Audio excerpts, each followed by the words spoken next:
क्या आपने कभी चर्बी में खाना पकाया है? क्या आप जानते हैं कि ये आपके लिए कितना खतरनाक हो सकता है? मुल्क में महंगाई की वजह से लोग पहले ही तेल और घी बड़ी मुश्किल से खरीद पा रहे हैं, लेकिन रिसेंटली ऑयल की कीमतों में 3 गुना इजाफे की वजह से लोग मजबूरन अब खाना पकाने के लिए मुर्गी की चर्बी का इस्तेमाल कर रहे हैं।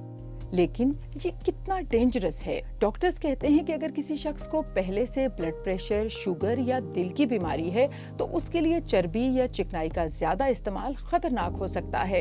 एक हेल्दी शख्स अगर लगातार चर्बी का इस्तेमाल करता है और उसकी डेली रूटीन में ज्यादा एक्सरसाइज शामिल नहीं है, तो ये फैट उसकी खून की नालियों में जमकर दिल की बीमारियों का बायस बन सकता है। इसके ज्यादा इस्तेमाल से फालेज, ब्लाइंडनेस, ब्लड प्रेशर और गुर्दे फेल होने का खतरा हो सकता है। खून में चिकनाई की मिकदार ज्यादा हो जाए तो क्या करना चाहिए? हार्ट स्पेशलिस्ट इसके लिए कुछ टिप्स देते हैं। सबसे पहले पानी का इस्तेमाल ज्यादा कर दें, खुसूसन निहार मुंह और खाने से पहले।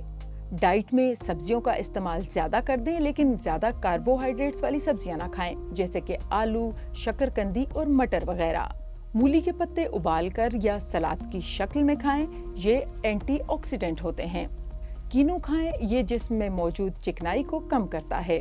प्रोटीन का बैलेंस्ड इस्तेमाल करें, नमक का कम इस्तेमाल करें, एक्सरसाइज करें, तंबाकू नोशी ना करें और स्ट्रेस ना लें।